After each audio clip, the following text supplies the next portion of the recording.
Hello there, everyone. Welcome back to CSE 391. In this week's lecture videos, we're going to be talking about this exciting topic called regular expressions and this specific tool. We're going to talk about how we can use that in Grep.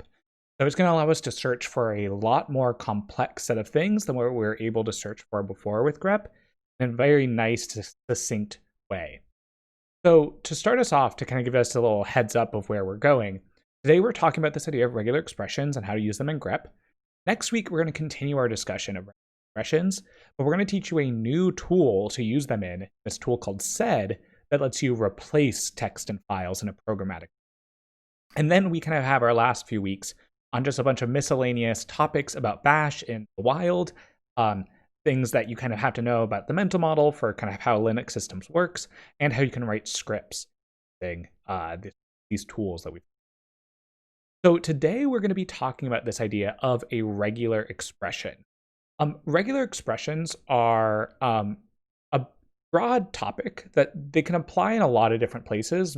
Most programming languages provide some way of using these tools. And it can sometimes be a bit weird the first time you see these, how to think about approaching these problems. We're going to ask you a bunch of problems of coming up with this regular expression pattern to identify a certain subset of text. And those can usually end up being a lot like puzzles. So I highly recommend getting a slightly early start on the next assignment, just so you can get a glance at kind of what it's asking you to do and give you some time to think about it, because sometimes it can be a little puzzle-like, how do I write this exact pattern to search for this particular text? So what I want us to talk about today are these regular expression ideas. We usually will call them regexes, R-E-G-X, it's just short for regular expression. And it's just a description of a pattern in text format. There are many very mathematical ways of talking about these regular expressions. If you've taken or are about to take CSE 311, you talk about regular expressions and other ways of representing them in finite automata. But we're not going to really talk about that today. We're really going to be focusing on how to use them in a language by specifying the pattern as a string. So kind of our context for today is being able to search for a particular pattern in a file. For example, all 4-letter words that start with the letter T, being able to find all of those.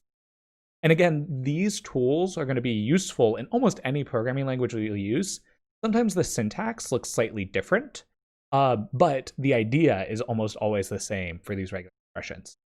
So I'm going to flip over to my terminal. I'm already on A2 here.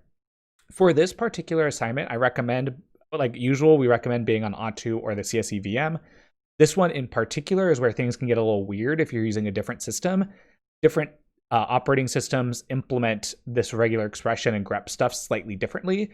So you definitely want to be using A2 or the CSE VM. As a reminder, on the course website, you can find a link to all of the files I'm going to be using in lecture. You could just call this wget command, download it. I've already downloaded it. Now, in lecture today, I'm going to be doing something a little bit weird. I'm going to use this program called tmux, which is essentially a way of letting me run multiple shells inside the same shell, which is kind of weird and meta. tmux is a really popular tool. We don't really talk about it in this course, so don't worry about how we set this up, how we talk about this. There's lots of guides on the internet. It's really interesting, but it's pretty advanced and we're not going to talk about it too much. So I already set up one of these tmux sessions. And so what I meant by running multiple shells at once is I kind of can make this split pane configuration. On the left over here, oh, you can't see this. I set up my OBS incorrectly. Close. There we go. Now you can see everything. On the left over here is just an editor for Vim. So I just opened up Vim in this terminal, so candies.txt, and I put it on the left-hand side, and then I have a terminal in this on the right-hand side for the lecture. So again, tmux is kind of fun, but we're not going to really use it in this course. You're more than welcome to use it if you find it interesting.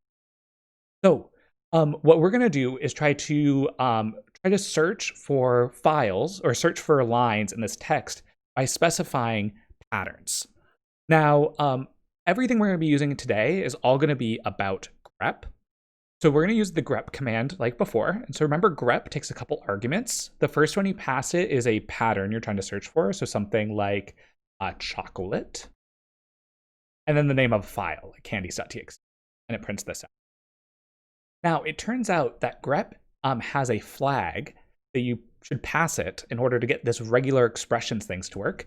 You want to pass the -e flag, capital E. It says search this thing like it's a regular expression. And notice it actually returns the same output. It prints the same output because the string chocolate doesn't have any of the special regular expression syntax. We'll get there in a second. Now, one thing I'm going to mention, instead of providing a commands file for this lecture showing you all the commands, like the Git lectures, I'm going to have a bunch of, in my slides, a bunch of reference slides saying that, like, this is the command I typed and this is the output it had.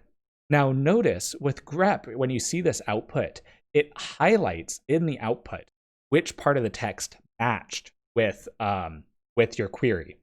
So it's showing you kind of here. So in my slides, I'm showing you by highlighting which parts of the file were highlighted by grep as matching this pattern. Now, one thing you should notice in this output from this grep command is that, hey, there are other chocolates here, but grep is going to be case sensitive. So even though there's this dark chocolate with lowercase c, it's going to ignore that. Now, there is a way to solve this with regular expressions, and we'll get there and show you how to do that, but we're not going to do that yet. One thing I'll mention is, like you've seen, grep can take other arguments, like the -i flag, to ignore case. So all of this stuff we've seen with grep before can still apply, but now we're going to introduce some new extra things with this regular expressions. So I've been kind of avoiding describing what these regular expressions look like. Let's go ahead and describe our first one. So I'm going to go ahead and say grep-e to say, let's do this like a regular expression. And I'm going to search for a period and then candies.txt. Remember, I always put quotes around the query string I'm looking for just to make it a bit clearer what it is. And then it printed everything. It highlighted the whole file. Now, why didn't it only highlight periods? Well, in the regular expression world, the period has some special meaning. Period means any single character. So when you specify the regex, just a period, it's going to match any single character in a string. And in this case, the whole file got outlined or like colored in because there's a bunch of matches all over the file. Now, the really nice thing about these regular expressions is you can build up slightly more complex ones by just writing a pattern that has more stuff in it. So for example, what if I want to find any instance of any character followed by an A? What I can do then is type .a. This specifies a pattern, any character followed by A. And then you can go here, and it's going to print all of those. It's going to highlight all of those results. So tarts, the LA in chocolate, RA in ranchers, KA in Kit Kat, etc. all get highlighted because these are the things that match anything followed by an A. Now you might be worried, well, if I have regular expressions, how do I actually search for a dot if dot means something special? Just like in most programming languages, you can always escape something to say, hey, don't treat this like this special thing. Really just escape it. So every once in a while, you do need to escape these things, but just so you know, dot any character. So pretty great. And you could get more complex things too, right? You could say, I want to find any A's that are both kind of surrounded by characters of any type. So you could do other things like that and get really fancy. Now, period is not the only special character in regular expressions. One useful notion is to kind of put anchors for maybe like the beginning of the line or the end of the line. So maybe I only want to find, like if I search for grep-ek, I want to maybe find only match the K's at the beginning of a line. There's a special character in here for beginning of line. That's this caret. Caret is the special character in regular expressions to say beginning of line. So if you search this, it only highlights that first K. Additionally, if you want to maybe find all of the strings that end the line with the string S or the character S, you can use the $sign to signify end of line. So if you search here, then we get just the S's at the end.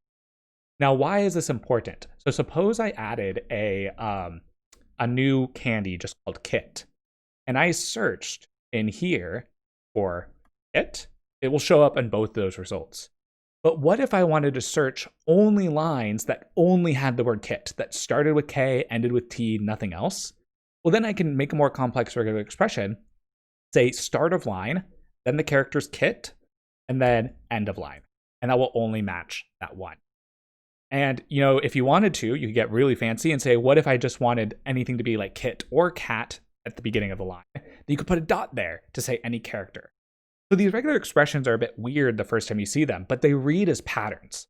This regular expression here is any string that has a start of a line followed by a K, then any character followed by a T, and then the end of the line. Any line that matches that English description of the pattern will be highlighted in the results. Now, as a reminder, I'm showing you a lot of syntax for different regular expression things, like any characters or start of line. My slides for today, even though I'm going to skip all of them in this video, have a slide for each one of these special characters like this, and I have a glossary to remind you of all these things that we just showed you. So there's a couple things on that glossary I haven't shown you yet. The caret and dollar signs are really useful for start of line and end of line, but every once in a while, you also want to be able to search for words that start with something. And so there's just another special regular expression character for the start of a word. It looks a little bit weird. It's backslash waka. This is a left waka, means start of a word. So when I search for backslash waka t, this is finding all words that start with the letter T, where word is defined as something separated by a 0 or more white space. So it's highlighting the T at the beginning of each of these words. Notice if I change this to lowercase t, it won't find anything because there's no word that starts with a. Similarly, if you want to find something at the end of a word, you can use the S, and you might expect if the beginning of the word is the left waka, then the end of the word is going to be the. So it's going to find all of the words that end with S. Now, importantly, that you might be using this a little bit because, like, wait, wasn't it the same output as $? What's the difference between? So the reason is this this output here doesn't have any words that end with S's that also don't appear at the end of the line. So now if I run this $, finding all the S's at the end of the line, it prints sweet tarts and Jolly Ranchers. But now if I run this S at the end of the word, it'll print Kit's cat because there is an S at the end of a word there, not necessarily at the end. Those can be a little bit confusing, but hopefully this glossary can help you out here. It's reminding you start of line versus end of line versus start of word versus end of word. And again, you can always use these backslashes to escape extra characters. So if you want a literal $, you can search for \$. Great. Now, what I want us to try is practicing this. So using everything that we just did, I want you to go ahead and try to answer this question. Suppose we had this candies.txt file and using the contents on the slide here, not the edits I've just made. What is the full grep command? Type out the whole command to print out all of the lines that contain 4-letter words that start with the uppercase letter T. Take a second, try this out, type in what you think, the full grep command. Okay, so hopefully we had some time to try that. Let's go ahead and try to solve this. So I'm going to go back to my terminal. Now, one thing I want to show you that could be kind of helpful here is to test your regular expressions out. It's really helpful to either make a little test file, or you could kind of do this shorthand trick where you use echo and piping. So for example, if I type this is a sentence, and then pipe it into grep-e and look for $, then you can usually get these like one-line tests to see if something matches or not. And kind of to highlight particularly this $, is things that end in a line. So if I added spaces at the end, it's not going to print anything. So if you're trying to develop a regular expression on a test string to make sure if it matches or doesn't match, this could be a great little tool to try that out, or just make a file with all the lines you do and don't want to test. Let's go ahead and try to do this.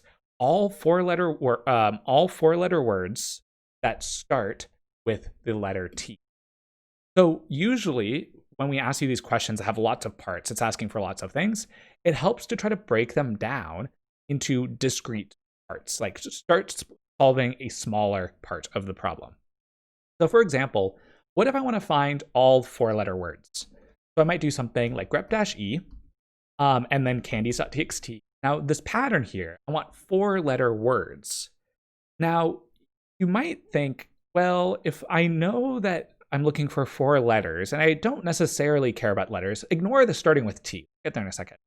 Could I just type 4 dots? That's any 4 letters. And you could do this, but this matches any string of 4 characters. It doesn't have anything to do with words. It's highlighting cat as being a 3-letter word. This is kind of blindly going through saying, oh, you want 4-letter words? That's totally fine. K-I-T-S space K-A-T. Dot is just any character, including space. So it's not using any of these word delimiters. However, we did talk about if you want to handle words, you can always use these delimiters. So you might try to use something like starts with and ends with, but this is not the quite right idea because caret and $ are about start and end of a line. I would want to highlight, like I showed in this example, part. Now I think I changed this to be parts. I changed that. But this is not necessarily going to find all of those 4-letter words because we're asking for ones that are only asking for lines that have 4 letters. So we could do this, starts the word and ends the word. And now this prints all 4-letter words. But now we're still not done. We wanted all of the 4-letter words that started with an uppercase T. Well, in this case, one easy change to make is instead of asking just for any 4 letters, we ask for a capital T followed by 3. And this gets us the exact output. But notice there, I didn't try to tackle that whole problem once. I started tackling parts I didn't know how to do and added on to that. And maybe I would have gotten stuck. And so maybe you should go try solving a different part to be like, how do I find all words that start with T? Another valid approach of starting this would be, okay, well, all words that start with a capital T would be something like that. And then try to build up a response from there. Now, you might be wondering, do I have an example here that off? No. So let's go back and add some S's to that sweet parts that shouldn't match. One invalid solution would be start of word, capital T, 3 dots. This won't work because we never put that restriction that there shouldn't be more characters. So when you just say 3 dots, it's like, oh, I found a match of 3 T followed by 3 dots. You have to sometimes be very explicit saying, I don't want anything else, by saying the pattern must match end of word. That's why that's not going to work. Now, one other thing I want to talk about, sometimes a little common misconception, is if you're trying to find that just 4-letter words, sometimes people think, what if I type 4 spaces? So beginning of word, 1, 2, 3, 4 spaces, and then end of word. This is not going to highlight anything because space is not a special character in regex. It's going to be literally searching for all starts of words that contain 4 spaces. I don't know if this can ever find you any results because words usually have to contain non-white space. So space doesn't mean anything to regex. If you want kind of a wild card, that's what the dot is for. That's all I want to talk about right now. In our later videos, we're going to talk about some slightly more kind of complex things to use with regular expressions, particularly what if you wanted to make sure that you weren't matching on spaces, you only matched on letters or numbers or something like that. But we'll talk about that in later videos.